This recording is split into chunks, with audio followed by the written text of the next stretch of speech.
Everyone, welcome back to our channel the psycho geographer. आज हम करने वाले हैं जीन पियाजे की theory of cognitive development psychology series part 7। तो चलिए स्टार्ट करते हैं। सबसे पहले हम थोड़ा सा जीन पियाजे के बारे में जान लेते हैं। तो जीन पियाजे का जन्म हुआ था 1896 में, डेथ हुई थी 1980 में। वो हैं एक स्विस साइकोलॉजिस्ट जो जाने जाते हैं अपने चाइल्ड डेवलपमेंट के वर्क के लिए। He proposed that children actively construct their understanding of the world through interacting with it. तो उनका कहना था कि बच्चे होते हैं लिटिल साइंटिस्ट, उन्हें खोजबीन करने दी जाए, डिस्कवरी की दिया जाने जाए और उनको जो है एक्टिवली हर चीज़ों में पार्टिसिपेट करने दिया जाए ताकि वो एनवायरनमेंट से इंटरेक्ट करे और नॉलेज को गेन करे। मतलब कि वो खुद से करके जो सीखेंगे चीज़ें वो उन्हें करने दी जाए, तभी वो अच्छे से सीख पाएंगे। His theory focused on how thinking develop in stages as children grow. उनकी थ्योरी फोकस करती है कि बच्चे कैसे डिफरेंट स्टेज में डेवलप होते हैं, उनकी थिंकिंग कैसे ग्रो करती है। ठीक है, अब जो जीन पियाजे को जो टाइटल्स मिले हैं, जो फैक्चुअल क्वेश्चन है, जो बिल्कुल डायरेक्ट पूछ लिए जाते हैं, तो उनको देख लेते हैं। First one, father of cognitive development. तो जीन पियाजे को फादर ऑफ कोग्निटिव डेवलपमेंट के नाम से भी जाना जाता है। उनकी बुक रही है the origins of intelligence in children. Second one is father of genetic epistemology. उनकी बुक रही है जेनेटिक एपिस्टेमोलॉजी, जो कि 1970 में आई थी। Third one is development psychologist के नाम से भी जाना जाता है उनको। उनकी बुक है इस मामले में the language and the thought of the child. Fourth one is constructivist theorist हैं वो, और इसके अलावा उनको यहाँ पर ऐड कर लीजिएगा रेडिकल साइंटिस्ट या रेडिकल कंस्ट्रक्टिविस्ट के नाम से भी जाना जाता है उनको। ठीक है, फिफ्थ वन है चाइल्ड साइकोलॉजिस्ट, तो वो हैं ही। ठीक है, ये टाइटल्स जो है आपको पता होना चाहिए, एग्जाम में डायरेक्ट पूछ लिए जाते हैं कई बार। तो थ्योरी को शुरू करने से पहले थोड़े से की कंसेप्ट्स को क्लियर कर लेते हैं जिनके बारे में उन्होंने बात की है अपनी थ्योरी में। सबसे फर्स्ट आता है स्कीमास। स्कीमाज है मेंटल फ्रेमवर्क और स्ट्रक्चर जो कि नॉलेज को ऑर्गेनाइज करते हैं और हमारी हेल्प करते हैं वर्ल्ड को समझने में। इसका एक हम एग्जांपल लेंगे। A child schema of dog might include फरी, 4 legs एंड बार्क्स। ठीक है, किसी बच्चे के माइंड में ना एक स्कीमा है डॉग के प्रति कि डॉग की 4 टांगे होती है, उसके बाल होते हैं और वो भौंकता है। ठीक है, तो ऐसे ही अगर मैं आपको कहूँ कि हमारे माइंड में किसी ना किसी चीज़ के लिए थोड़ी बहुत नॉलेज रहती है, वो हमारा स्कीमा है। अब जैसे बच्चे के माइंड में क्या है कि ये सब कुत्ते के उन्होंने बताई कैरेक्टरिस्टिक कि डॉग ऐसा होता है, ऐसे ही डिफरेंट नॉलेज की हमारे माइंड में कुछ ना कुछ थोड़ा बहुत रहता है, प्रीवियस नॉलेज, जिसे स्कीमा बोलते हैं। ठीक है, स्कीमा आपको क्लियर हो चुका होगा। नेक्स्ट वन है अडेप्टेशन। अडेप्टेशन का मतलब है the process of adjusting schema through experience. अब आपके माइंड में कुछ स्कीमा था बट आपने कुछ एक्सपीरियंस गेन किया, तो उस स्कीमा में कुछ एड ऑन हो गया, आपने एडजस्ट कर लिया उस इंफॉर्मेशन को, वो अडेप्टेशन है। अडेप्टेशन में मेनली 2 प्रोसेसेस होते हैं। फर्स्ट वन है एसिमिलेशन। एसिमिलेशन का मतलब है कि जब आप आपके एग्जिस्टिंग स्कीमा में कुछ न्यू एक्सपीरियंस को ऐड करते हैं। फॉर एग्जाम्पल्स, जब आपके बच्चे के स्कीमा में क्या था, ये डॉग होता है, अब वो नेक्स्ट टाइम बिल्ली को देखता है तो उसको भी डॉग बोलता है क्योंकि उसके स्कीमा में वो था पहले ही। ठीक है, अब उसने उस इंफॉर्मेशन को अपने स्कीमा में ऐड किया होगा कि ऐसा दिखने वाला सिर्फ डॉग नहीं होता, बिल्ली भी होती है। ठीक है, अब सेकेंड वन आता है एकोमोडेशन। एकोमोडेशन का मतलब है कि आपके पास जो स्कीमा था आपने उसमें कुछ मॉडिफिकेशन कर दी, रेक्टिफाई कर दिया इंफॉर्मेशन को। ठीक है, जैसे कि learning that cats and dog are different animals. पहले आपके स्कीमा में, बच्चे की स्कीमा में क्या था कि डॉग एंड कैट सेम हो गए तो उसने उसको डॉग बोल दिया। अब लेकिन आपको समझ में आ गया, उस बच्चे को समझ में आ गया कि डॉग और कैट जो है दोनों अलग एनिमल्स हैं। उसने जो है न्यू इन्फॉर्मेशन को मॉडिफाई कर लिया अपने स्कीमा में, तो आपको समझ में आ गया होगा। एसिमिलेशन क्या है कि आपको जो है न्यू एक्सपीरियंस को अपने स्कीमा में ऐड करते हैं।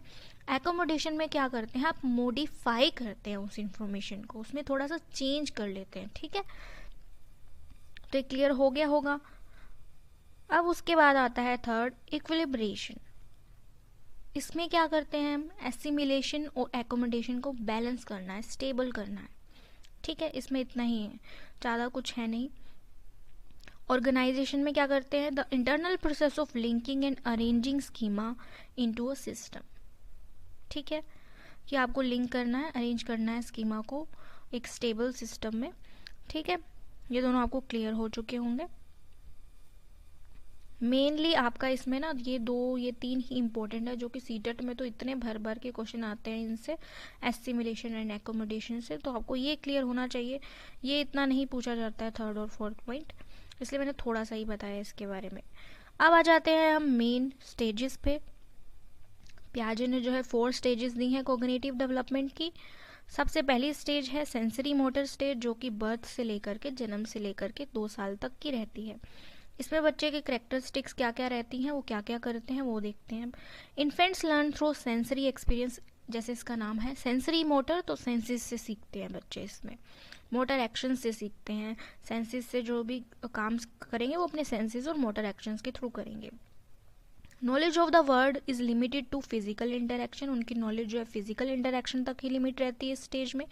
रिफ्लेक्सिव बिहेवियर होता है, मतलब इंटेंशनल एक्शंस करते हैं। अब बच्चे को पता है मैं रोऊंगा तो मेरी मम्मी मेरे पास आ जाएगी, मुझे दूध मिल जाएगा या कोई खिलौना मिल जाएगा, तो इंटेंशनली वो चीज़ें करते हैं, उसे रिफ्लेक्सिव बिहेवियर बोला जाता है। ऑब्जेक्ट परमानेंस आ जाता है 8 to 12 मंथ्स में, उससे पहले नहीं होता है, 8 to 12 मंथ में आ जाता है। Understanding that objects continue to exist even when they are not visible. 8 to 12 month से पहले क्या रहता है कि वो out of sight out of mind type है ना, लेकिन 8 to 12 मंथ तक उनको समझ में आ जाता है कि छुपाया है भाई चीज़ को, ऑब्जेक्ट परमानेंस उनमें आ जाता है। नेक्स्ट आता है goal directed behaviour, performing action to achieve a result.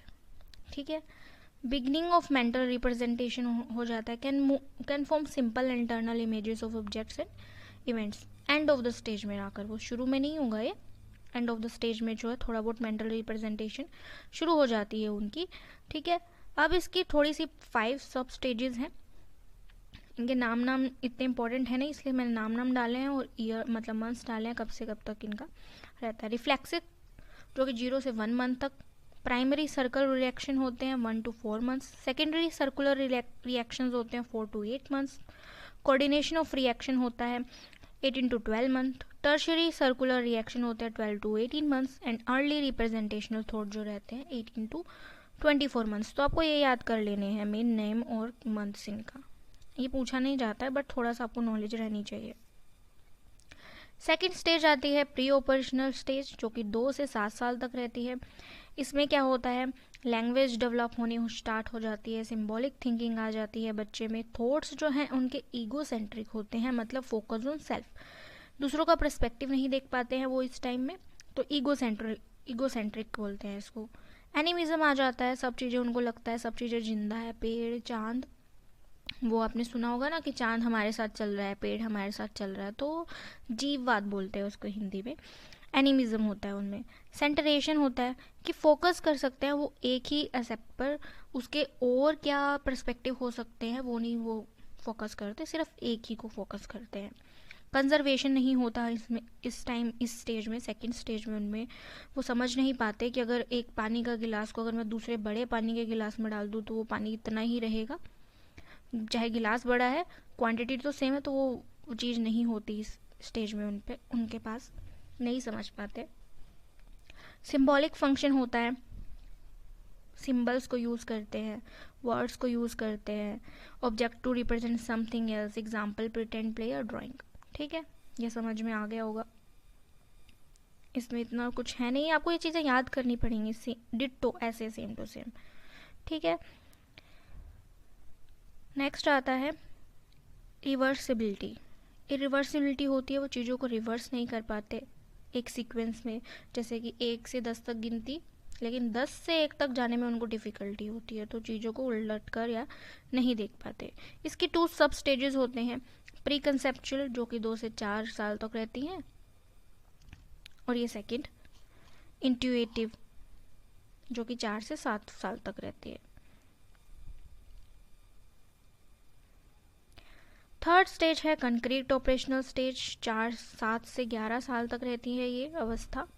इसमें क्या है, बच्चे जो है लॉजिकली सीखना स्टार्ट कर देते हैं चीज़ों को, understanding of conservation, reversibility and classification develop, जो कि प्री ऑपरेशनल स्टेज में नहीं थी जो चीज़ें, वो इस स्टेज में उनको आनी स्टार्ट हो जाएगी। ये वाली स्टेज जो है मेनली ना CCS के नाम से भी जानी जाती है। इसमें आपको ये ऐसे ही सीक्वेंस में याद कर लीजिए, क्योंकि कंजर्वेशन होता है, क्लासिफिकेशन एंड सीरिएशन उनको लगाना आ जाता है। कंजर्वेशन यानी कि वो जो मैंने उसमें पीछे बताया था कि वो गिलास जो लिक्विड वाला पानी वाला, कि अगर बड़े गिलास में डाल दो तो भी क्वांटिटी, तो उनको वो समझ में आ जाता है, क्लासीफाई कर पाते हैं चीज़ों को। सीरिएशन एक सीरीज में लगाना सीख लेते हैं और रिवर्स कर सकते हैं चीज़ों को, ठीक है।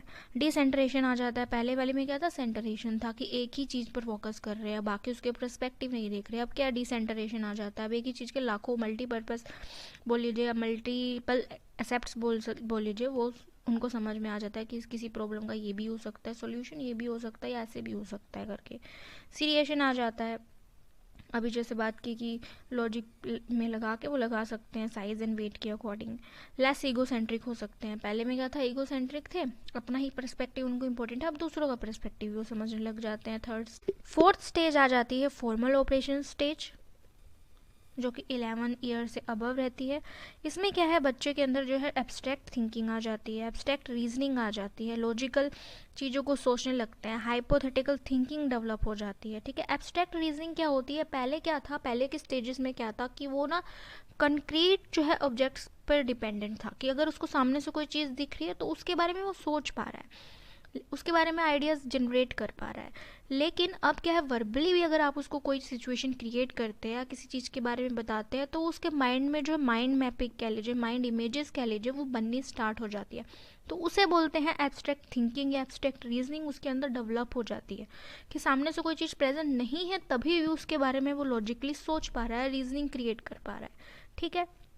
हाइपोथेसिस बना सकते हैं वो किसी चीज़ के बारे में, और सिस्टमेटिकली उनको टेस्ट भी कर सकते हैं इस स्टेज में।